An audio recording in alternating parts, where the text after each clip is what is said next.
பெரும்பாலும் வந்து இந்த கும்பராசிக்காரங்க ஏன் அப்படி இருக்காங்கன்னா, ராசிநாதனாக இருக்கின்ற சனியே 12 கூடையவனாக இருக்கிறாங்க. இப்போ பாருங்கள், அப்பாவே எதிரிங்கிற மாதிரி தான் இந்த கதை. இப்போது உங்களுடைய எண்ணங்களே உங்களுக்கு எதிரியாக இருக்கும். பரம அந்த தெனாவட்டு அப்படின்னு ஒரு வார்த்தை தமிழில் உண்டு. அது ஒரு சபநாகரிகமான வார்த்தையான்னு தெரில. இருந்தாலும் அந்த வார்த்தையை சொன்னால் உங்களுக்கு புரியுங்கிறதுனால சொல்கிறேன். பேசும்பொழுது பார்த்துக்கலாம், எங்களுக்கு தெரியாதா அப்படின்னு ஏதோ ஒன்று சொல்லிடுவீங்க. அந்த பேச்சை கொஞ்சம் குறைக்கணும். ஏன்னா சனியே பிணியேம்பாங்க. சனி பகவான் இருக்கும் பொழுது இந்த பேச்சு வந்துடும். 12 கூடைய இந்த சனி பகவான் உங்களுக்கு விரையாதிபதியாக இருப்பதால் தயவுசெய்து சொல்ல வரதை ஃபுல்லாக கேளுங்க. நிறைய சளி பிடிக்கிற ஆட்கள் நீங்கள் தான். அடிக்கடி சளி பிடிக்கும். ரொம்ப ஹோம்லியான ஒரு டைப்பு.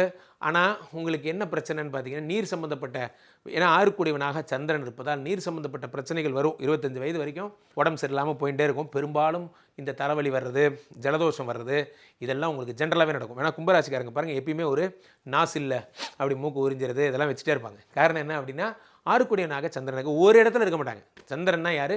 நீர்.